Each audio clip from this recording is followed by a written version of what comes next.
Are you ready for a gripping Western showdown filled with hidden legacies and ruthless corporate schemes? In this tale, Ramona West watches her beloved farm burn to the ground, targeted by the powerful Silver Mesa Mining Company. But what these thugs don't know is that Ramona is the daughter of Orion Blackwell, the deadliest duelist ever to roam these dusty plains.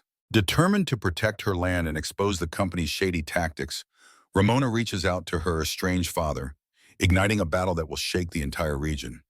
Curious to discover whether Ramona's resolve and Orion's legendary gun skills can overcome corruption and danger?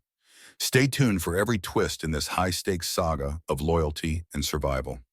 And while you're here, don't forget to subscribe to our channel. Your support means the world to us and ensures you won't miss any of the heart-pounding tales we have in store.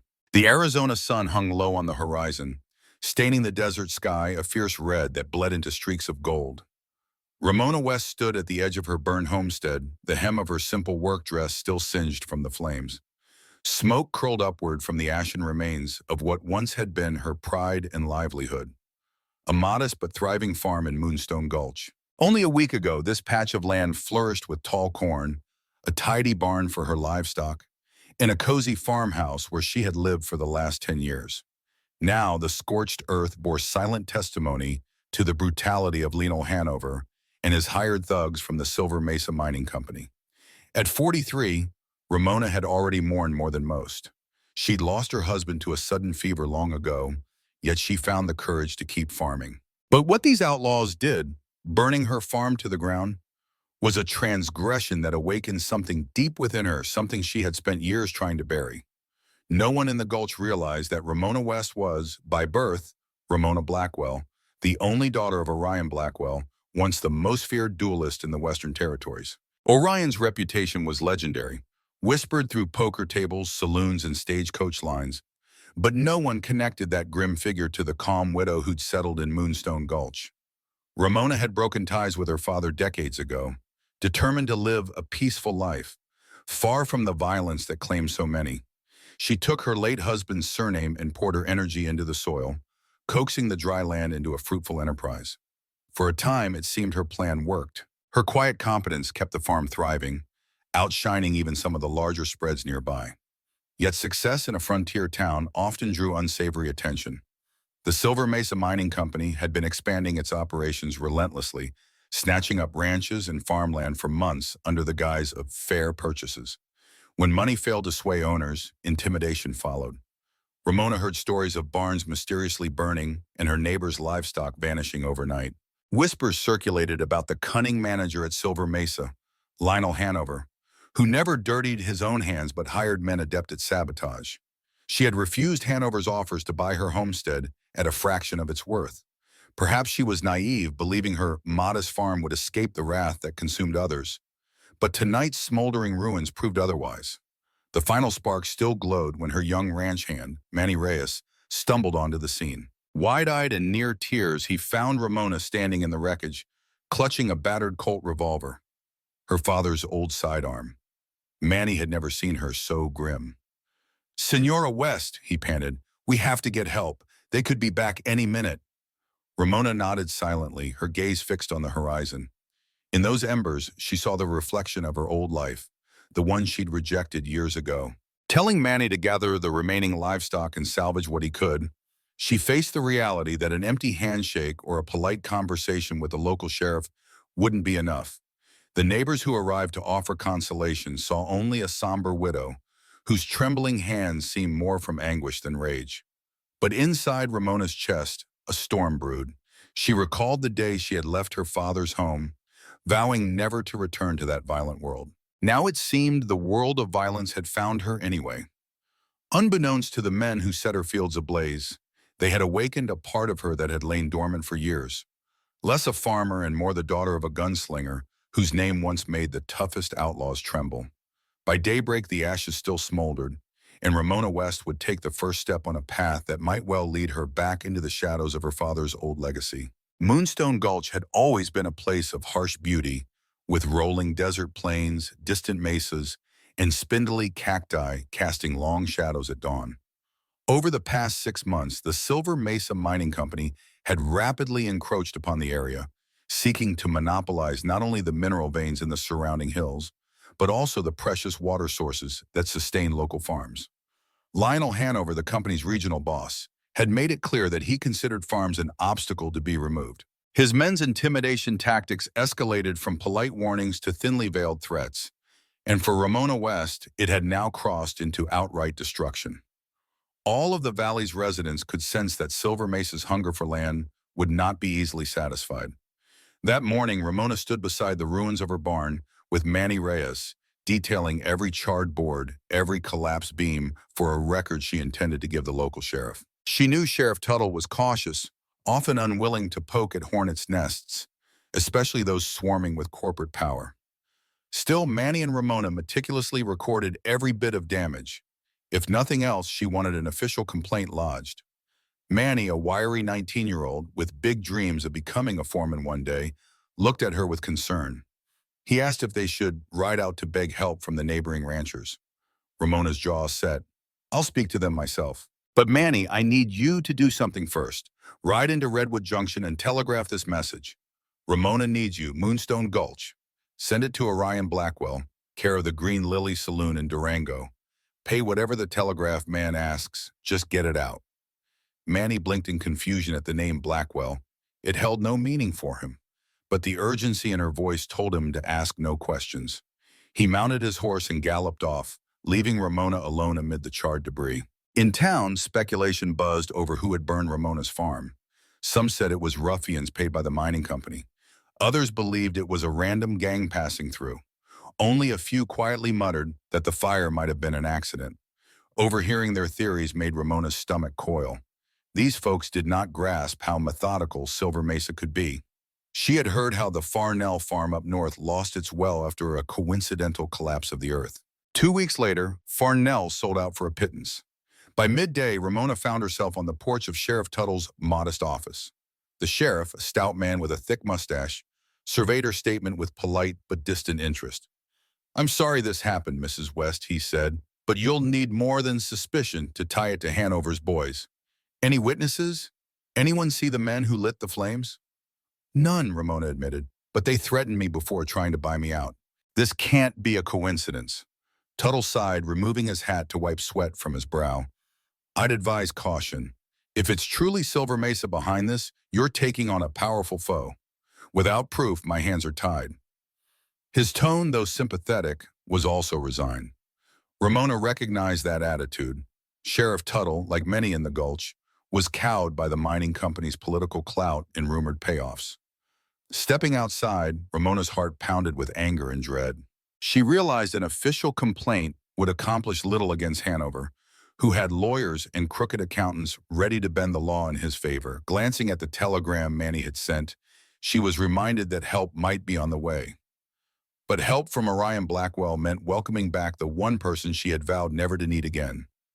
Memories fluttered at the edges of her mind, the echo of gunshots on a dusty street, the rumors of how Orion once killed 3 men in a single duel. She'd spent years forging a simple, peaceful life, bearing the name Blackwell beneath the persona of Ramona West. Now, confronted with adversity, she had reached for that name like a lifeline, unsure if it was salvation or downfall. The late afternoon sun cast deepening shadows, and Ramona wondered how many more nights of fear she would endure before her father arrived, and what consequences his arrival would bring. The next morning, Manny returned with news both reassuring and unsettling. Orion Blackwell had replied. Ramona unfolded the telegraph slip and read the terse response. "On my way, O.B." She felt her stomach tighten. In her youth, Orion's looming presence had been inescapable. He was famed throughout the Southwest for his uncanny gun hand speed and his strategic brilliance. Time and again, he had outsmarted men who believed themselves invincible. But he was also a man who cast a long, cold shadow. Someone who believed the best way to solve a problem was to eliminate it. In the decades since she left him, Ramona had done everything possible to avoid following in her father's footsteps. She handled disputes with calm words, never raising a firearm unless absolutely necessary. Yet circumstances made it clear that calm words wouldn't protect her farm from further arson or sabotage. The question gnawed at her. By asking Orion for help, Was she inviting a confrontation that might tear Moonstone Gulch apart? Meanwhile, Lionel Hanover advanced his plans from an elegant suite inside the rebuilt Redwood Hotel. Hanover, tall, silver-haired, and always impeccably dressed, operated through intimidation masked by corporate polish. He didn't soil his hands with actual violence. He had men like Silas Drake, a hardened gunslinger, to enforce his will. Drake was rumored to be the one who secretly oversaw the destruction of farms across the valley, including Ramona's. Once the property owners were sufficiently scared or ruined, Hanover would step in with a lowball offer.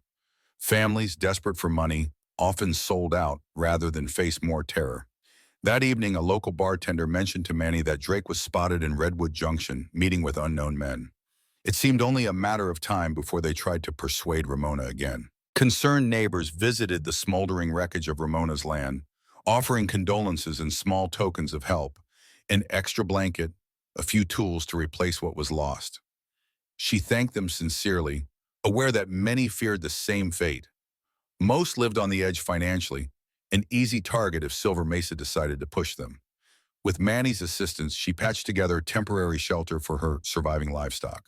Even as she worked, her mind churned on possible defenses, recalling bits of knowledge Orion once taught her, how a handful of watchers stationed at strategic points could transform a vulnerable farmhouse into a fortress, how sabotage of a single well could shift the balance of power.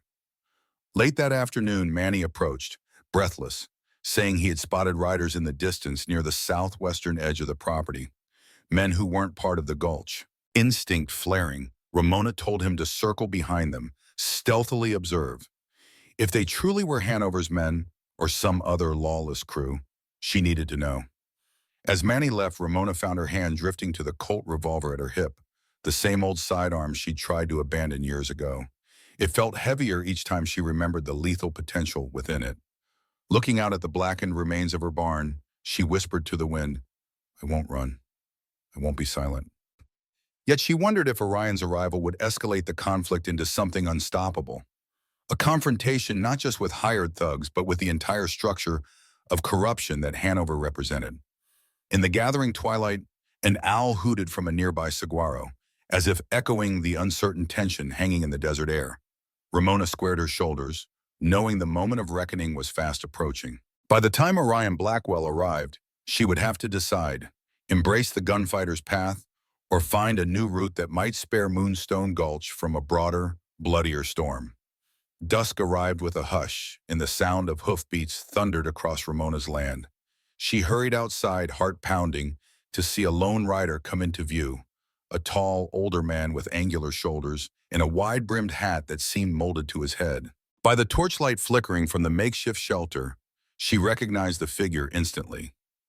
Orion Blackwell hadn't changed as much as she expected. The lines in his face had deepened, his hair had grayed, but his eyes still held the keen intensity that made men cower. He dismounted gracefully and removed his hat in a small gesture of respect. In the semi-darkness, father and daughter studied each other.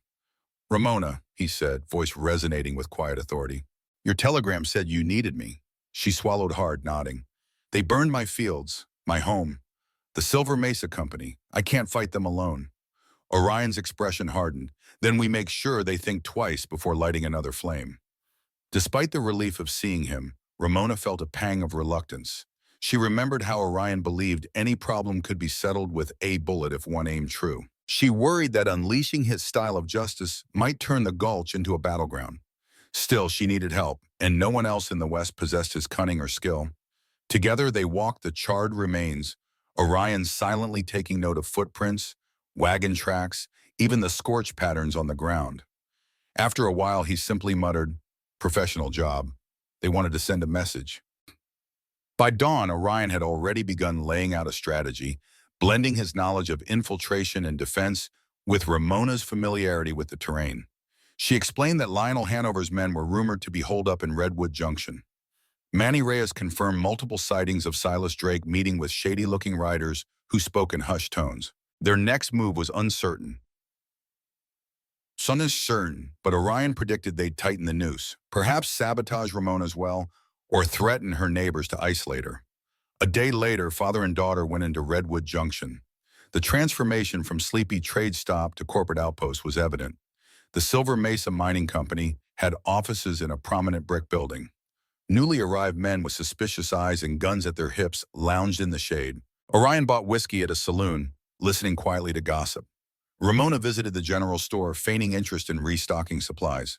She caught murmurs about crooked deals and how Hanover was close to sealing an arrangement with local banks to finance even bigger expansions. Late that afternoon, Manny found them at the livery stable with urgent news. "Ms. West, there's talk that Sheriff Tuttle might serve you a citation. The mining companies filed a claim that your well and farmland encroach on territory they own." Ramona felt her blood boil. Her deed was legitimate. Her husband had purchased the land legally. Yet the company's power to sway local officials often turned lies into official paperwork. Returning to the farm that evening, Orion set out a plan. They would gather documentary proof of Ramona's ownership, possibly from the county seat's archives. At the same time, they needed to show Silver Mesa that intimidation would no longer be met with silence. Orion suggested a meeting with the sheriff, but not a pleading one, rather a display of calm resolve. "Get Tuttle to see we won't be bullied," he said, "or at least make him fear what happens if he betrays the law." Ramona listened, torn between gratitude and worry. She wanted justice, not vigilante retribution. Orion's methods, however, had never distinguished one from the other. As the stars blanketed the desert sky, she reflected on the precarious tightrope they walked. She prayed it would not snap into a hail of gunfire, yet the name Blackwell had always carried the sound of drawn steel. Maybe, she thought, conflict was unavoidable. She could only hope to shape it into something less catastrophic than the shootouts her father once thrived on. Before dawn, Ramona, Orion, and Manny rode to Fort Carson, the county seat where government records were stored. It was a full day's journey across winding desert trails. Orion insisted on traveling with minimal baggage, citing the need for speed and stealth. The dryness of the air and the unrelenting sun tested both horses and riders, but all were determined. Ramona's purpose was clear: retrieve undeniable proof her land was not part of Silver Mesa's claim. Manny tagged along out of loyalty, though he occasionally cast anxious glances at Orion's holstered revolver. The older man's reputation seeped through in the way he surveyed every ridge, every rocky outcrop, as if expecting an ambush. Reaching Fort Carson late that afternoon, they found the county clerk's office, a humble, single-story building of sun-baked adobe. The clerk, Mr. Algerder, was a thin man with spectacles perched on his nose.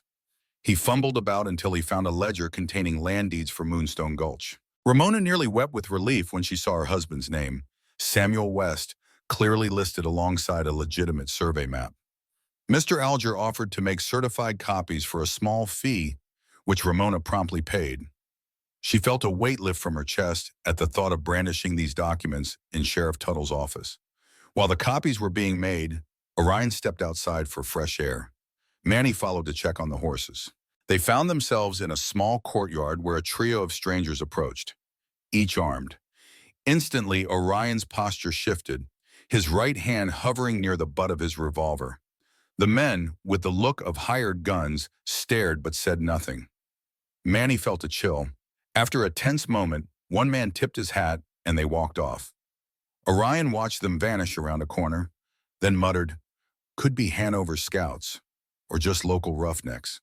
Either way, keep your guard up." Back inside, Mr. Alger delivered the certified copies, along with a formal statement verifying the boundaries of Ramona's property. With these in hand, the trio mounted up and decided to spend the night in Fort Carson. Orion wanted to glean local gossip. Rumors traveled fast in county seats.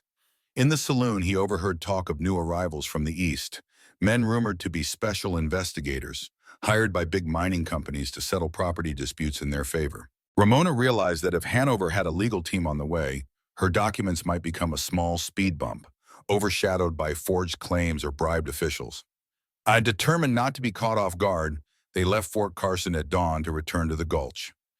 As they rode, Orion laid out a plan to distribute duplicates of her land records to allies in the valley. "If we're not the only ones holding copies, it's harder for them to vanish mysteriously," he said. Ramona agreed, recalling how a local rancher lost his official deed by accident in a courthouse fire, coincidentally just weeks before a mining firm seized his land. By midday, the group paused at a rocky outcrop for water. Manny busied himself ensuring the horses stayed hydrated. Ramona stared at the horizon, thinking of the future. Would simply having the right papers be enough against a company known for violence? Orion seemed to read her mind. Legalities matter, daughter, but they're only half the battle. Fear can overshadow any piece of paper. Ramona exhaled slowly. She knew he was right. In the West, law, and intimidation often coexisted. She resolved to keep forging alliances, strengthening her position before Silver Mesa's next move. That evening, they finally saw the rim of Moonstone Gulch in the distance. Dust devils chased each other across the plains. Ramona clutched her papers, feeling both determined and uneasy. If Hanover was serious about absorbing her land, he would not stop until forced to. The question was whether their combined efforts would be enough to stand against a corrupt empire that twisted both legal codes and bullet barrels to its advantage. The return to Moonstone Gulch brought little time for rest. By the following dawn, Manny Reyes delivered grim news. Sheriff Tuttle had indeed been served new documents from Silver Mesa's legal team. Rumor held that Tuttle planned to ride out and confront Ramona about alleged encroachments on the company's territory. Orion brushed dust from his jacket, scowling. "They're moving faster than I expected," he muttered. "We need to make our presence known, on our terms." Heeding Orion's advice, Ramona arranged a meeting at the local community hall, a small building typically used for church gatherings and market days. Word spread quickly that Mrs. West was inviting neighbors to discuss the threat Silver Mesa posed. By mid-morning, about 20 townspeople, ranchers, farmers, and tradesmen, had gathered on the wooden benches. There, Ramona brandished the certified deeds from Fort Carson, explaining how Hanover's claims were baseless. Orion stood behind her, arms folded, exuding a quiet menace that reassured some and unsettled others. A few older residents recognized him but whispered in disbelief that the infamous Orion Blackwell was openly supporting Ramona. From the back of the hall, a voice called out, "Papers won't stop a gang of armed thugs if they decide to burn out the rest of us." Heads turned to see Caleb Bowen, an aging rancher who had recently lost a chunk of his herd under suspicious circumstances. "What if they come for our wells too?" Another man chimed in. "They'll strangle us out by cutting water supply. We can't fight an entire mining company." Ramona pressed her lips together. She knew the fear was real. Moonstone Gulch was a fragile settlement. If someone sabotaged the wells or irrigation ditches, families would be forced to flee within days. She looked to Orion, who cleared his throat. "We can fight them, but it won't be a fair brawl. We'd need watchers on every critical water source, and folks willing to stand firm when threatened. If we scatter, we lose."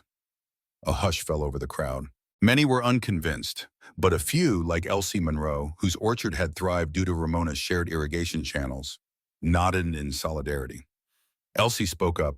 "We owe it to ourselves to support Mrs. West. If we fall one by one, it'll be easy pickings."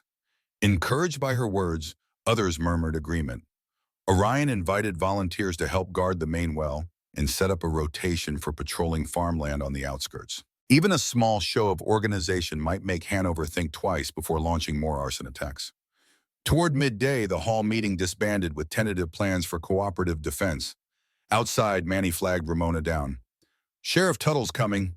I just spotted him from the ridge." Sure enough, the sheriff and two deputies rode up, solemn-faced. Tuttle tipped his hat. "Mrs. West, I have official orders to inspect your property lines," he said, voice tinged with regret. "Silver Mesa claims you're trespassing on land they own, and I'm duty-bound to investigate." Ramona presented her documents, and Tuttle skimmed them with a deepening frown. He recognized the county seal. "These look valid," he conceded, "but the company's lawyers insist otherwise. There's talk of forging or backdated deeds." At that, Orion stepped forward, unsmiling. "Tell me, Sheriff, how many of your convictions rely on so-called evidence from those same lawyers?" A flush crept up Tuttle's neck, but he stammered out that he was only following procedure. Ramona chose a calmer approach. "Come see my property lines yourself, Sheriff. Compare them to what's in the ledger. Then we'll know who's lying." Relieved by the possibility of actual verification, Tuttle nodded. The tension in the air was palpable as the group departed for Ramona's farm. But for the first time in days, she felt something akin to hope. Though slender, it was a chance to prove the truth. As Manny led the way, she glanced at Orion, whose cold gaze remained fixed on the sheriff's retreating figure. She wondered if her father believed in such civil procedures, or if he merely awaited the moment those procedures inevitably failed. The inspection turned into a day-long affair. Sheriff Tuttle and his deputies trudged around Ramona's scorched fields, measuring distances and examining boundary markers. The sun glared overhead, baking the earth beneath their boots. Manny carried water jugs for the party, while Orion silently followed, offering no comment unless asked. Several times, Tuttle's expression flickered with surprise as the markers aligned precisely with the official records Ramona had provided. By late afternoon, the sheriff seemed increasingly convinced that Silver Mesa's claim of encroachment was baseless. Yet no sooner had Tuttle begun to hint that Ramona was in the clear than a half-dozen riders appeared, led by none other than Silas Drake. The heat seemed to intensify with their arrival. Drake, a rangy man with a scar across his left cheek, emanated menace. "Afternoon, Sheriff," he said in a drawl that barely disguised contempt. "Heard there was some property dispute. Thought I'd see it settled proper." Orion moved to Ramona's side, gaze locking with Drake's. The tension was electric. The deputy shifted uneasily, aware of Drake's reputation. Sheriff Tuttle cleared his throat. "Mr. Drake, this matter's under investigation. Mrs. West has shown me official documentation. Unless your employer can provide something stronger than rumor, I don't see grounds for pressing trespass charges." Drake smirked, revealing teeth yellowed from chewing tobacco. "My employer? You mean Mr. Hanover? He's got no time for petty arguments, Sheriff. He'd hate to see you making decisions without hearing his side." With a slow, deliberate motion, Drake dismounted, stepping toward Tuttle. One of Drake's men, an even larger fellow with a battered hat, fingered the revolver holstered at his waist. "We've come to ensure you see all the relevant paperwork," Drake continued. "Documents will arrive by courier soon. Might want to hold off final judgment till then." Ramona's pulse hammered.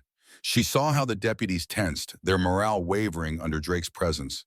Sheriff Tuttle, caught in the middle, wrestled with the desire to stand by the truth he had just witnessed and the fear of defying Silver Mesa. Before the situation escalated, Orion spoke, his voice unsettlingly calm. "Courier or no courier, you can't falsify the land itself. It's measured and matches the county ledger. If your new papers say otherwise, maybe you should ask who's forging them." An unsettling silence followed. Drake glanced at Orion, taking in the older man's poised stance, the well-worn revolver resting on his hip. Recognition flickered in his gaze. Slowly, Drake turned back to the sheriff. "Well, Tuttle, you're the lawman. You want to risk a legal fight with Mr. Hanover and his attorneys? Or do you want to wait a few days and see those documents?" He made it sound almost reasonable, yet the implied threat loomed. Tuttle swallowed and glanced at Ramona, then at Orion. At last, he exhaled. "I'll suspend any final ruling until I review everything. We can reconvene in Redwood Junction next week." Ramona wanted to protest, but Orion gently squeezed her arm. The message was clear. Pushing Tuttle now could backfire, especially with Drake's men looking for an excuse to draw. Frowning, she nodded. Without another word, Silas Drake and his riders departed, leaving behind a cloud of dust. Sheriff Tuttle, looking exhausted, apologized to Ramona. "Give me a few days to see if this so-called courier even shows. I'm not blind to your evidence, Mrs. West, but I can't finalize anything until I'm certain." With that, he and the deputies rode off. "What now?" Manny asked, voice trembling from the tension. Orion fixed his gaze on the horizon.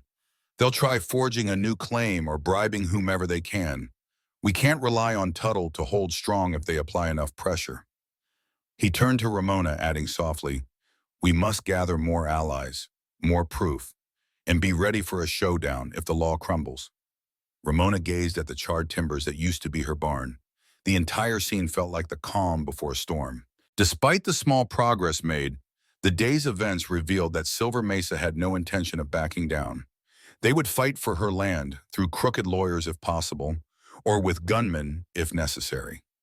And Ramona West realized as the sun set that she had already begun walking a path fraught with danger, a path that might ultimately force her to embrace the violence she'd spent years fleeing.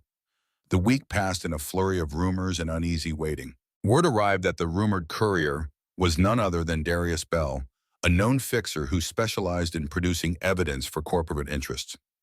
If Lionel Hanover had brought Bell in, it meant Silver Mesa was prepared to craft entire reams of false paperwork to claim Ramona's farm. Meanwhile, Manny reported sightings of Silas Drake's men lurking near the outlying ranches, presumably to remind the townsfolk where power lay. Determined not to be cornered, Ramona and Orion rode out to Redwood Junction to meet a handful of supportive neighbors. Among them was Elsie Monroe, who'd rallied a few orchard owners to stand with Ramona. They convened in a back room of the Black Horse Saloon, a dimly lit space smelling of stale beer and old tobacco. Elsie spread out a rough map showing the local wells, farmland, and the river that threaded through the valley. If we can prove Silver Mesa's claims conflict with all our deeds, she suggested, then maybe we can push the county judge to dismiss them outright. Orion studied the map. Consolidated evidence. The more deeds and surveys we can show, the harder it becomes for them to isolate Ramona's case as a fluke. He tapped a spot on the map near the southern boundary, a place rumored to hide a fresh water source. Hanover might try to claim that too. We can't let them. Ramona marveled at how quickly Orion slipped into a leadership role, forging alliances and sketching out tactics. She sensed a flicker of admiration in her own heart. His cunning was undeniable. Yet she also remembered how that cunning once spiraled into lethal showdowns. She silently prayed it wouldn't come to that. After the meeting, Manny sidled up with uneasy news. Silas Drake and 2 of his men are at the front bar, Ms. West. They might be waiting for us. The tension was immediate. Elsie and the other neighbors exchanged worried glances, but Orion merely nodded. Let's see what they want. He walked out first, hand near his hip. Sure enough, Drake lounged at the bar with a glass of whiskey. His men fanned around him. The saloon hush descended as Orion, Ramona, and the group approached. Drake eyed them like a cat contemplating mice.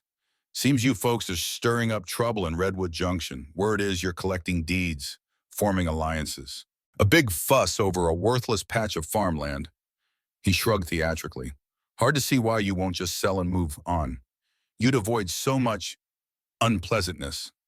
With a firm voice, Ramona answered, My land isn't worthless, and it isn't Silver Mesa's. No matter what fancy papers you conjure up, the truth won't change. A flicker of surprise crossed Drake's face, perhaps at Ramona's resolve. Yet his smirk returned. Truth, you say? Truth can be, well, flexible. I'd hate for you to see that the hard way. Orion's eyes narrowed. Let me guess. You'll show up at the next hearing with fresh documents claiming the farm. And if that fails, you'll solve the problem with fire or bullets. Drake gave a cold laugh. I don't handle the paperwork, old man. I just help keep the peace. The irony in his tone soured the air. Manny, fidgeting by Ramona's side, whispered, We should leave now. Ramona agreed, not wanting to provoke a saloon brawl. Together, they filed doors, ignoring Drake's mocking bow. Outside, the midday sun felt oppressive, mirroring the hostility inside. As they mounted up, Elsie offered a shaky farewell, promising to reconvene soon with more orchard owners. Ramona nodded appreciatively, though her heart weighed heavy. The storm was gathering, and every day without resolution was another day. Silver Mesa tightened its grip. The tension reached a boiling point 2 days later. Sheriff Tuttle announced an official hearing to review the new evidence the courier Darius Bell had delivered for Silver Mesa. The gathering would be held at the Redwood Courthouse, a modest building that doubled as the local judge's office. Word spread fast, drawing farmers, ranchers, storekeepers, and a handful of Silver Mesa employees. By morning, Redwood Junction teemed with people, the dusty streets filled with wagons and restless horses. Inside the courthouse, Judge Avery sat at a broad wooden desk, perspiring despite the early hour. On one side stood Ramona, clutching her documents, with Orion and Manny at her back. On the other side, Lionel Hanover himself appeared in pristine attire, flanked by Silas Drake and Darius Bell. Sheriff Tuttle loomed near the judge, looking visibly uneasy. Hanover began, voice smooth as silk. Your Honor, we have here newly discovered records indicating that the West Homestead lies within the original boundary of the Silver Mesa mining claim. These documents from a survey carried out 20 years ago suggest an overlap in property lines. He handed over parchment that looked suspiciously aged. Darius Bell added a flourish. We believe these old archives were misplaced, but now they've come to light. Judge Avery glanced over the archive as Tuttle cleared his throat, casting a troubled look toward Ramona. Mrs. West, you maintain that your husband's purchase was legitimate? Ramona held up her certified copies from Fort Carson. Yes, Your Honor. This ledger stands as proof of our rightful boundary. It matches the county records precisely. Hanover's lawyer, gaunt man named Mr. Riddle, interjected. County records are not infallible, Mrs. West. Administrative errors, lost documents, these happen all the time. Before Ramona could respond, Orion stepped forward. If your documents are genuine, let's have them authenticated by the same county clerk who certified Ramona's. I'd wager these newly found papers wouldn't stand up to real scrutiny. Hanover's placid expression tightened ever so slightly. But Riddle said, we welcome any standard procedure. Meanwhile, we must request that the court impose an injunction preventing Mrs. West from making further use of the farmland in dispute until this matter is settled. A ripple of unease passed through the crowd. If an injunction were granted, Ramona would be barred from planting, harvesting, or even drilling wells on her own land. She glared at Hanover. You want me idle while you figure out how to twist the law in your favor? Hanover's voice oozed with false sympathy. It's only temporary, for fairness' sake. Judge Avery rubbed his temples. All right, enough. I can't make a rulings on authenticity today, but I also can't ignore the claims. Sheriff Tuttle, see to it that neither side commits anything irreversible until I receive the results of an official document authentication. I'll send both sets of papers to Fort Carson for analysis. He banged his gavel, adjourning the hearing. As the crowd dispersed, Ramona overheard an ominous whisper from Darius Bell. The good judge can't stop time. We'll handle this soon enough. Then Silas Drake caught Manny's eye and grinned in a way that made the young man shiver. Back on the courthouse steps, neighbors gathered around Ramona, many offering words of support. Orion merely scanned the horizon, clearly sensing trouble. They're buying time, daughter, he warned her. While we wait for an official test, they'll pressure or bribe folks behind the scenes. Ramona nodded grimly. She could see that many in the crowd feared retaliation from Silver Mesa if they openly sided with her. The tension left her exhausted, but a spark of determination flared within. She had come too far to cower now. With Manny leading the horses, she and Orion headed back to Moonstone Gulch, flanked by a handful of supporters. Though the hearing ended inconclusively, Ramona felt the invisible scales tipping. The question was which way they would land, toward justice or toward a carefully orchestrated lie. One thing remained certain, the fight was only beginning. Nightfall found Ramona pacing outside her makeshift barn, her thoughts as restless as the desert wind. Orion was inside, sharing a quiet meal with Manny and discussing the day's events. The injunction loomed overhead like a black cloud. If Silver Mesa convinced enough officials that her farm boundary was contested, it could cripple her ability to survive until the official records were verified, assuming they even reached a fair verification process in a region rife with corruption. Gazing at the twinkling stars, Ramona remembered the day she'd left her father's house. Orion had been in the midst of some blood feud, which ended with him gunning down two men in broad daylight. Sickened by the violence, she vowed never to walk that path. Yet here she was, decades later, grappling with the reality that words and deeds sometimes couldn't suffice when facing deep-rooted corruption. A small voice inside her asked, could confrontation be the only language these outlaws and crooked officials understood? She turned as Orion approached. The silver of his hair glowed faintly in the moonlight. I've been thinking, he said. We can't just sit idle waiting for the legal wheels to turn. They'll sabotage your well or stage another fire to scare you away. We have to act. Ramona heard a subtle note in his voice, the same controlled tension that once preceded his infamous duels. What do you have in mind? She asked, unable to mask her wariness. Orion laid out a plan. Gather key allies. Elsie Monroe, other orchard owners, even the smaller ranchers who detested Silver Mesa, and form a night watch coalition. They'd rotate patrols around each other's properties. Next, they would use Manny's knowledge of local trails to intercept any suspicious movement from Redwood Junction. If Hanover's men tried sneaking through the gullies at night, they'd face a united front. Finally, Orion suggested sending multiple telegrams to Fort Carson, Redwood, and even Phoenix to highlight potential forgeries. If enough external eyes fell on the situation, forging documents would become riskier. Ramona recognized the plan's merit, but worried about escalation. What if this forces a gunfight? Our neighbors aren't all crack shots. Some are just families barely scraping by. Orion's gaze hardened. Better to be prepared than to be picked off one by one. They burned you once. I doubt they'll hesitate to burn someone else. She saw the unspoken truth in his eyes. The West was often cruel, and sometimes it took bold stands to break a cycle of intimidation. That same night, she and Orion rode under the moonlit sky, visiting scattered homesteads. With Manny translating for a few Spanish-speaking families, they found most folks ready to help. Fearful as they were, they saw an opportunity to stand together. At the Monroe Orchard, Elsie's unflinching support became the catalyst. "I'll keep watch tonight," she told Ramona. "My orchard is close enough to see comings and goings on your land." They pressed on to recruit half a dozen more families, each pledging to ring a bell or fire a single shot if intruders were spotted. By dawn, Ramona returned home, exhausted but resolute.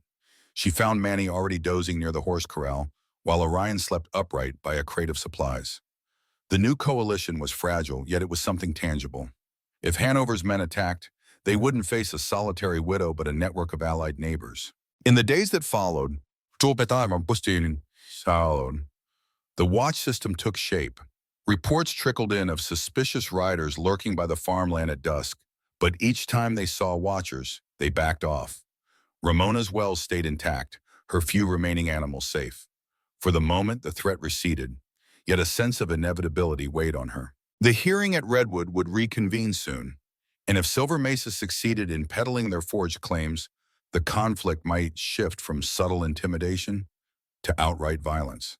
Still, Ramona clung to her father's words, "Better to stand than to be picked off." So she stood, side by side with Orion Blackwell, determined to defend what was rightfully hers, no matter the cost. Looking back on Ramona West's journey, it's astonishing how one act of violence, burning her farm, sparked a chain reaction that toppled even the mightiest schemes. With her father Orion's help, Ramona refused to be bullied by forged documents and armed intimidation. Instead, she united her neighbors, used legal proof as her shield, and when push came to shove, showed that the West could still bow to bravery and truth. Their victory became a beacon of hope for every small ranch threatened by powerful interests. What do you think of Ramona's bold stand? Could her story inspire real change in frontier towns and beyond? Let us know in the comments. We'd love to hear your thoughts and ideas. After all, the best stories don't end with the final word. They live on in the conversations and inspirations they spark in each of us. O1 Pro.